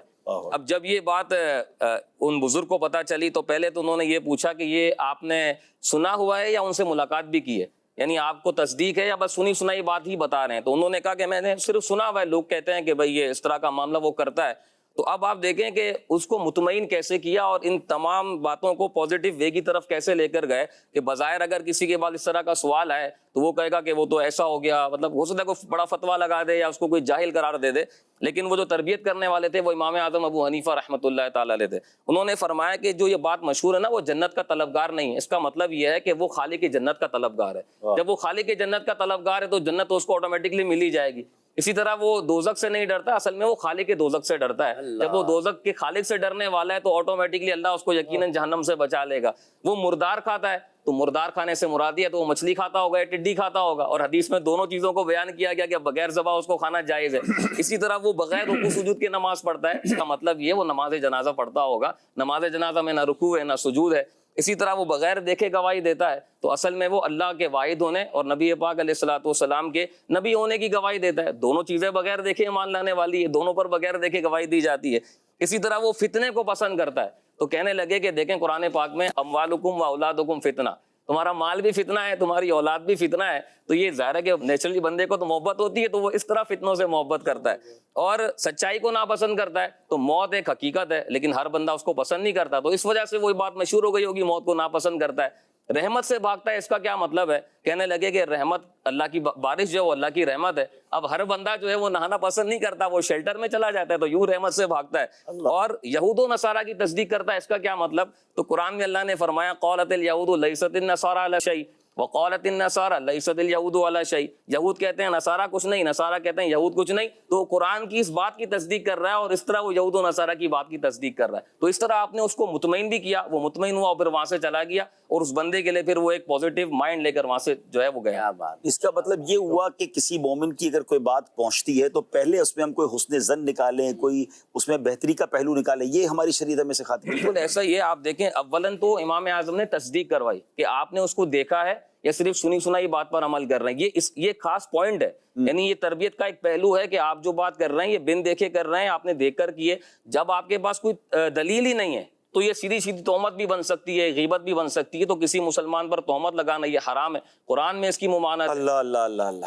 تو اب اس کی بات کو سمجھا اور اس کو پازیٹیو وے میں لے کر گئے کہ مسلمان کے ساتھ حسن ظن رکھنا یہ بہت بڑی عبادت ہے, اور کسی پر تہمت لگانا یہ بہت بڑا عذاب ہے. کتنا عام ہے, یہ کتنا عام ہے. حدیث مبارک میں ہے نا کہ حسن الظن من حسن العبادہ, کہ حسن زن اچھی عبادت میں سے ہے. ہمارے یہاں تو ماحول عبد الحبیب بھائی یہ ہے کہ آپ جانتے ہیں کہ لوگوں کی باتوں کا غلط مطلب نکالا جاتا ہے کہ نہیں اس کا تو مطلب یہ ہے, اس کی تو مراد یہ ہے, اس سینیریو میں بات کریں تو اس کا یہی مطلب بنتا ہے بھائی, اور کچھ کہیں سے کھینچ کھانچ کے جو ہے نا اس کو برائی میں ڈالنا ہے, حالانکہ شریعت کہتی ہے کہ اس میں سے حسن زن کا پہلو نکالا جائے, اچھا پہلو نکالا جائے, اچھی تعویل کی جائے. بظاہر تو ساری باتیں ایسی لگ رہی ہے نا کہ سننے والا کو لگے گا کہ یار اتنی خطرناک بات ہو رہی ہے, اس پر تو یہ فتویٰ لگ جانا چاہیے, یہ فتویٰ لگ جانا چاہیے. اس میں آپ دیکھیں علم کی فضیلت بھی پتہ لگی.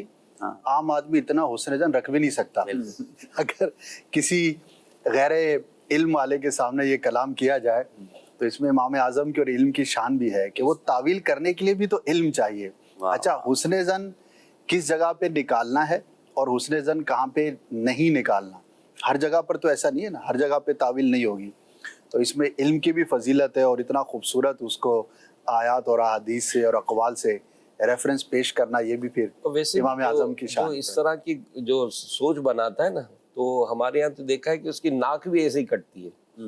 وہ آج کل مختلف وہ انٹرویو لیتے ہیں چینلز والے اور یہ سب کچھ, تو ایک کسی طرح کوئی اینکر یا اس ٹائپ کی جو لیتے ہیں انٹرویو, تو وہ کسی بس اسٹاپ پر پہنچے تھے. تو ایک صاحب جو ہے وہ کرسی لگا کر بس کے پاس وہ بیٹھے. اب اس نے کہا کہ بھائی آپ سے ایک بات پوچھتا ہوں. کہ جی فرمائیں. کہا اگر آپ بس میں بیٹھے ہوں اور کوئی خاتون آ جائے اور بس فل پیک ہے, سیٹ نہیں ہے, تو کیا خیال ہے کہ آپ اس کو اپنی سیٹ دینا پسند کریں گے؟ اس نے کہا کہ اچھا, اگر وہ خاتون ایگننٹ ہو, یعنی کوئی بیماری بھی ہو, کوئی اس طرح کا مسئلہ ہو, پھر کیا کریں گے؟ نہیں دوں گا. اچھا بہت زیادہ ایجڈ ہوں, پھر آپ کیا کریں گے؟ اب وہ جو تھا اس نے تو چڑھائی کر دی. کیا اسی لیے تو ہمارا ملک ترقی نہیں کرتا. بے شرم آدمی ہے, بے شرم میں آپ لوگوں کو احساس ہی نہیں ہے. قوم اسی طرح ترقی نہیں کرتی, یہ کر کے اس ڈانٹ ڈپٹ کے چلا گیا. وہ تو لوگ وہاں کچھ کھڑے تھے, اس نے کہا کہ بھائی اس کو کچھ بنانے کے لیے بول دیتے یار. اس نے کہا بھائی خود ہی انٹرویو لے رہا ہے, خود ہی سب کو سمجھا رہا ہے, مجھ سے پوچھتا تو سی کہ میں ہوں کون, میں ہوں ہی بس ڈرائیور. اللہ, میں کیسے اس کو اچھا یہ تو بادشاہ میں کچھ اور سمجھ رہا تھا, آپ نے پوری کہانی بدل دی. میرے ذہن میں یہ تھا کہ وہ شاید خود بھی معذور ہوگا, اس کی شاید بیساکھی ہم کی, وہ بس ڈرائیور ہی تھا. تو اب یہ جو کہانی کے پیچھے جو کہانیاں ہوتی ہیں, اللہ اکبر, کتنا جلدی فیصلہ کرتے ہیں. اور واقعی ایسا ہوتا ہے ناظرین, ایسا آپ کے ساتھ بھی ہوا ہوگا, کسی کے بارے میں رائے قائم کرنا, کسی کے بارے میں برا سوچ لینا اور بعد میں ایسا نتیجہ نکلتا ہے کہ بندہ خود ہی شرمندہ ہو جاتا ہے. تو اللہ مجھے اور آپ کو حسن ظن نصیب فرمائے. چلے یوں ہوتا ہے عبد الحبیب بھائی کہ ہم کسی کے ساتھ برتاؤ کرتے ہیں نا, ہر وقت ایک ہی کیفیت ہر بندے کی نہیں ہوتی. کبھی بندہ کسی ٹینشن میں ہوتا ہے, کبھی کسی کا بی پی ہائی ہوتا ہے, کبھی کسی کا شوگر ڈاؤن ہوتا ہے, کبھی کسی کو کوئی پریشانی ہوتی ہے. ہمارا کیا حال ہوتا ہے کہ ہم کسی سے ایک بار ملاقات کر کے ساری زندگی کے لیے اس کے بارے میں ایک کانسیپٹ بنا لیتے ہیں, یہ بندہ ایسا ہی ہے. بھائی دوبارہ کبھی اس سے ملیں تو صحیح ہو سکتا ہے, اس وقت اس کے کوئی واقعی. اچھا ہمارے ساتھ بھی ایسا ہوتا ہے نا بھائی, ہماری طبیعت بھی تو اوپر نیچے ہو رہی ہوتی ہے نا, کبھی کبھی ہماری بھی طبیعت سے کوئی ملاقات ہی ہم سے نہ کرے, کبھی مسکرا رہے ہوتے ہیں, کبھی ہم بھی ٹینشن. جب میرے ساتھ یہ طبیعت میں حالات رہتے ہیں تو سامنے والے کے ساتھ بھی تو ہو سکتے ہیں نا. ایک ہی ملاقات اور چند سیکنڈ کی ملاقات میں پوری زندگی کا اسکین کر کے رزلٹ پکڑا دیا کہ بڑا غصے والا ہے, تو بڑا جناب وہ توجہ نہیں دیتے, مغرور. اچھا مغرور تو ایسے بنا دیا, اس بیچارے کے قریب سے بھی غرور نہیں گزرا ہوگا, مگر آپ نے اس کو مغرور کا ٹیگ بنا دیا, حاسد کا ٹیگ لگا دیا, اور ریاکار. اللہ اکبر, نہ کریں ایسا. ایسا نہ ہو کہ ہم خود ہی گناہگار ہو رہے ہوں. کچھ کالز دیتے ہیں, میں پھر آتا ہوں آپ لوگوں کی طرف. جی محمد اکبر ہے, میں خانپور کٹورا سے بات کر رہا ہوں. میرے پیارے عبد الحبیب بھائی, آپ سب کو میری طرف سے عید مبارک. اور مجھے آپ کا یہ کلام سنا دے, میں نے شوق مدینے جاون دا, اور میرے گھر والوں کے لیے اور میرے لیے دعا کرے کہ اللہ نصیب فرمائے مدینے کی حاضری. آمین آمین. خانپور کٹورا سے مجھے کھویا یاد آ گیا. خانپور کٹورا کا کھویا میرے خیال ہے دو خانپور ہیں. یہ کٹورا والا جو ہے یہ رحیم یار خان کے پاس, یہ جنوبی پنجاب, اس کا ہسی کا جو ہے نا کھویا پوری دنیا میں مشہور ہے. اصل میں ہمارے وہ آتے ہیں نا مشہور ہیں اس کے پیڑے, بھائی بھجوا مت دیجیے گا, میں کھاتا نہیں ہوں میٹھا. ایسا نہ ہو کہ میں تو صرف یاد آ گیا, بچپن میں کھائے بہت تھے. اور بہرحال وہ ہمارے حاجی اسلم بھائی رکن شورا جب آتے ہیں نا, شورا کے مشورے میں تو کچھ نہ کچھ برکت کے لیے لاتے ہیں ماشاءاللہ. جی اگلی کال. میں سمودی سے محمد غلام حسین تاری بات کر رہا ہوں. میرا آپ کے بارگاہ میں سوال ہے کہ اگر کوئی کہے کہ میں اللہ کا ولی ہوں تو کیا ہم اسے ولی مانیں یا نہ مانیں؟ جواب ارشاد فرما دیجیے. جی اسد بھائی, کسی سے پوچھے اللہ کا ولی ہے تو وہ تو بنا نہ کرے, خود ہی کہے میں اللہ کا ولی ہوں. دیکھیں ہمارے پاس کوئی اس کا معیار نہیں ہوتا, تو عمومی اعتبار سے اس پہ ہمیں خاموش رہنا چاہیے اور دعا دے دینی چاہیے. اب ولایت ایک ایسی چیز ہے کہ جس کا کوئی پیمانہ نہیں ہے، جیسے کہ پہلے بھی بات ہوئی. لیکن عموماً اولیاء یہ کہتے تو نہیں ہے میں اللہ کا ولی ہوں. اولیاء مثال ہے، اگر کوئی کہہ بھی دے بالفرض تو ظاہر ہے کہ اس پہ ہمیں کوئی وہ نہیں کرنا چاہیے. لیکن ایک بات ضرور ذہن میں رکھنی چاہیے کہ خامخواہ ہر ایک کو ولی ماننا بھی نہیں چاہیے. یہ بھی ایک اس کا پہلو ہے. اب اس میں مثال کے طور پر ایک شخص ہے، وہ مطلب اعلانیہ گناہ کرتا ہے، اعلانیہ فاسق و فاجر ہے، وہ کہے کہ میں اللہ کا ولی ہوں، تو اس کو پھر ہم کیسے مان لیں؟ تو افراط و تفریط جو ہے اس کے اندر نہیں ہونی چاہیے. لیکن اس لفظ کے استعمال میں خواہ وہ کوئی کہے یا ہم کسی کے بارے میں کہیں، ہمیں احتیاط سے کام ضرور لینا چاہیے. ایک زمانہ تھا، آپ کو یاد ہوگا کہ یہ تکیہ کلام بن گیا تھا نا، ارے آپ تو اللہ کے ولی ہیں، اللہ کے ولی ایسا نہ کرو. تو اس پر باقاعدہ پھر امیر سنت نے تربیت فرمائی تھی کہ بھائی یہ لفظ جو ہے وہ اتنا وہ نہیں ہے کہ آپ اس کو ہر ایک کے لیے استعمال کریں. تو واقعی تکیہ کلام علامہ مصطفیٰ اعظمی رحمۃ اللہ علیہ نے لکھا ہے، جہاں پر معجزے اور کرامت کا فرق لکھا ہے، وہاں پر یہ بھی بیان کیا ہے کہ معجزہ ظاہر کرنا یہ ضروری ہوتا ہے تاکہ سامنے والے عاجز ہو جائیں، اور کرامت صرف بوقت ضرورت ہی ظاہر کی جاتی ہے. اسی طرح انبیاء کو اپنا نبی ہونا، نبوت کا بیان کرنا یہ ضروری ہوتا ہے، اور ولایت کا جو ظہور ہے یا اپنا بیان کرنا ہے، اعلان کرنا ہے، وہ صرف اللہ کے حکم سے ہی ہوتا ہے. ولی کو یہ اعلان کرنے کی اجازت نہیں ہوتی ہر ایک کو بتانے کی کہ میں اللہ کا ولی ہوں. عموماً تو یہ جو نا اپنے آپ کی طرف انسپائر کرنے کے لیے دعویٰ کر رہے ہوتے تو پیرامیٹر کیا ہوگا؟ اگر کوئی کہتا ہے یا کوئی دوسرا کہتا ہے یہ اللہ کا ولی ہے تو ہم اس کا حلیہ دیکھیں گے یا اس کی شریعت پر عمل دیکھیں گے؟ قرآن مجید برہان رشید میں جہاں اللہ والوں کا ذکر ہے، اولیاء کا، تو وہاں اللہ تبارک و تعالیٰ نے بنیادی 2 علامات ذکر فرمائی ہیں. وہ علامات اگر ہم دیکھ لیں تو ہم اس سے حسن ظن رکھ سکتے ہیں. حتمی طور پر تو ہم کسی کے بارے میں کوئی کال نہیں کر سکتے، حسن ظن رکھیں گے کہ ہو سکتا ہے اللہ نے اس کو ولایت دی ہو. الذین آمنوا وکانوا یتقون، اللہ کے ولی وہ ہیں جو ایمان والے ہیں، یعنی ان کا عقیدہ درست ہے. ایمان کے تمام مدارج یعنی عقیدے ان کے بالکل درست ہوں، کہیں بھی کوئی بگاڑ نہ ہو عقیدے میں، اور تقوی والے ہوں، یعنی حرام سے بچنے والے اور حلال کو اختیار کرنے والے، اللہ رسول کے حکام پر عمل کرنے والے ہوں، تو ان سے حسن ظن رکھا جا سکتا ہے. ایسا ابھی جو بات چل رہی تھی نا حسن ظن والی، یہ تو ایک عام مسلمان کے لیے بھی حکم ہے کہ اگر اس نے کوئی بات کی ہے، اس سے معاملہ سرزد ہوا ہے، تو جب تک کوئی احتمال، کوئی یعنی ممکنہ صورت، امکانی صورت بنتی ہے، تو اس کو ہم اچھے ہی انداز میں لیں گے، اس کا اچھا ہی معنی بیان کریں گے. لیکن بعض اوقات ایسا ہوتا ہے کہ مسلمانوں میں وہ افراد کی جن کا ایک مذہبی سٹیٹس ہے اور وہ نالج رکھتے ہیں، ان کو حلال حرام کا، جائز ناجائز کا، گمراہی کا، بدعقیدگی کا اور درست عقیدے کا پتہ ہوتا ہے. ان سے اگر کوئی ایسا جملہ صادر ہو جاتا ہے، بعض اوقات توجہ نہیں ہوتی، بعض اوقات سبقت لسانی ہو جاتی ہے، تو فوراً فتویٰ آتا ہے. حالانکہ ہمارے بزرگوں کا انداز یہ ہے کہ اگر کسی نے بات کی ہے تو سب سے پہلے دیکھا جائے گا بات کرنے والا کون ہے، اس کا بیک گراؤنڈ کیا ہے. یعنی ایک جملہ ہوتا ہے انبت الربیع البقلہ، اس کی ایک پوری علمی تفصیل اور تحقیق ہے. تو یہاں پر علماء کہتے ہیں کہ کہنے والا کون تھا، خدا کا منکر یا مسلمان. اگر خدا کا منکر ہے، ملحد ہے، تو اس کا مفہوم کچھ اور بیان کیا جاتا ہے، حکم کچھ اور لگتا ہے، اور مومن کہے تو اس کا حکم پھر کچھ اور بیان کیا جاتا ہے. تو بالخصوص جو علماء ہوتے ہیں، بعض اوقات سبقت لسانی ہو جاتی ہے، عدم توجہ کی وجہ سے بعض اوقات کچھ ہو جاتا ہے، تو وہاں درست احتمال رکھنا چاہیے اور ان سے وضاحت لے لینی چاہیے. ڈائریکٹ فتویٰ نہیں لگانے چاہیے کہ یہ تو معاذ اللہ گمراہ ہوگا. فیصلہ خاص طور پر جو ہے نا یہ ایمان و کفر کے معاملات کو دیکھا جائے، مفتیان کرام کے جو اصول ہیں، ہمارا پورا ایک کورس ہوتا ہے، اس میں یہ چیز واضح طور پر ہے کہ فوراً کسی پر حکم کفر نہیں لگایا جاتا، بلکہ اس کے اندر یہ دیکھا جاتا ہے کہ اگر کسی نے کوئی بات کہی ہے، اگر جو ہے وہ 99 اس کے پہلو ایسے ہیں جو کفر کی طرف جاتے ہیں اور ایک پہلو اس کا ایسا ہے جو ایمان کی طرف جاتا ہے، تو حکم یہ ہے کہ ایمان والے پہلو پر ہی اس کو محمل کیا جائے گا، محمول کیا جائے گا، اگرچہ وہ ضعیف ہو. لیکن یہ بات بھی ہے نا کہ ہمیں بھی یہ حکم ہے کہ ایسے کاموں سے بچیں کہ جس سے لوگوں کو بدگمانی ہو. یعنی ماشاءاللہ کتنی پیاری شریعت ہے. لوگوں کو کہا جا رہا ہے کہ آپ نے حسن ظن ہی کا پہلو نکالنا ہے، لیکن چونکہ جہالت کا دور دورہ ہے تو ایسی جگہ جانا، ایسے کام کرنا، تو وہ بزنہ تہمت ہے کہ سامنے والا پھر کہتا ہے کہ یار دیکھو امام صاحب تو نماز کے لیے نہیں آئے، نماز ہی نہیں پڑھتے ہوں گے. ٹھیک ہے، اگر آپ کسی وجہ سے کوئی کام میں لیٹ ہو گئے ہیں تو آپ کہیں نہ کہیں اس کی وضاحت کر دیں اور کوئی ایسے کام نہ کریں لوگوں کے سامنے. ایسی بہت ساری مثالیں دی جا سکتی ہیں کہ جہاں ہماری بھی مسٹیک ہوتی ہے. تو بہرحال بہت خوبصورت گفتگو ناظرین. واقعی یہ کہانی کے پیچھے یہ بھی کہانی ہے کہ جب اس پروگرام کو شروع کرتے ہیں تو سوچ رہے ہوتے ہیں کہ کیا کیا بات کریں گے، اور یہ شروع ہوتا ہے تو اتنی کہانیاں اور اتنی باتیں ہوتی ہیں کہ وقت ہی ختم ہو جاتا ہے. کلام کا جو ہاں میں ایک دو شعر پڑھ دیتا ہوں تاکہ یہ بھی کہانی پوری ہو جائے، ورنہ پھر وہ عید والی فرمائش ہے. اور ایک کہانی کے پیچھے کہانی یہ ہے کہ پچھلے عید کے دنوں میں ہم نے یہ پروگرام کیا تھا، اس کا شاندار فیڈ بیک آیا. پھر ہمارے نگران صاحب نے کہا کہ اس کو کنٹینیو کریں، اور نام پہ میرے کر دیا انہوں نے سلسلہ. اور اس کے پیچھے کہانی یہ ہے کہ شاید اکثر سلسلوں میں غیر حاضر رہا، ہماری ٹیم یہ سلسلہ کرتی رہی. 2 اشعار پنجابی نعت کے، اور واقعی وہ کلام ایسا ہے کہ شاید ہم سب کے دل کی تمنا ہے کہ سب کو ہی مدینے جانے کا شوق ہے. کون مسلمان ہے جو مدینے جانے کا شوق نہیں رکھتا؟ اللہ یہ شوق ہمارا سب سے بڑا شوق بنا دے، سب سے بڑی تمنا بنا دے. عشق مدینہ نصیب فرمائے. درود پاک پڑھ لے. صلو علی الحبیب صلی اللہ تعالی علی محمد صلی اللہ علیہ وسلم. میری عقل بھی نہیں، میری شکل بھی نہیں، مینو یار مناؤن دا ڈھنگ بھی نہیں.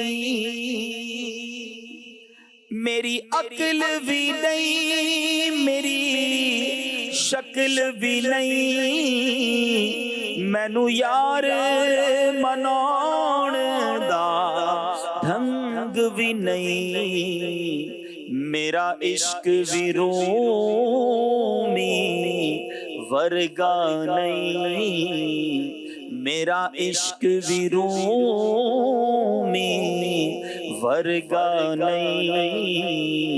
میری جامی ورگی ٹور نہیں، پر مینو شوق مدینے جاون دا. میرے دل وچ حسرت ہور نہیں. آقا تیری مرضی ہے، ساڈا تے کوئی زور نہیں. میرا عشق یہ کہندا ہے حوصلہ رکھ، آقا دا بلاوا آوے گا. میرا عشق یہ کہندا ہے حوصلہ رکھ، آقا دا بلاوا آوے گا. پر کی کریے بے صبری دا،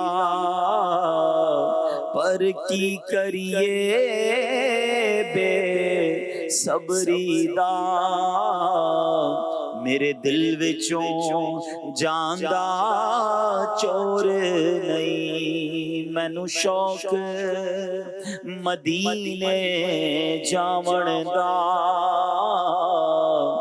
میرے دل وچ حسرت ہور نہیں. آقا تیری مرضی ہے، ساڈا تے کوئی زور نہیں. صلو علی الحبیب صلی اللہ تعالی علی محمد صلی اللہ علیہ وسلم. جھوٹ کیا ہے سچ ہے کیا، کیا ہے آخر ماجرا، دیکھ لو تم ٹھیک سے پھر کرنا کچھ فیصلہ.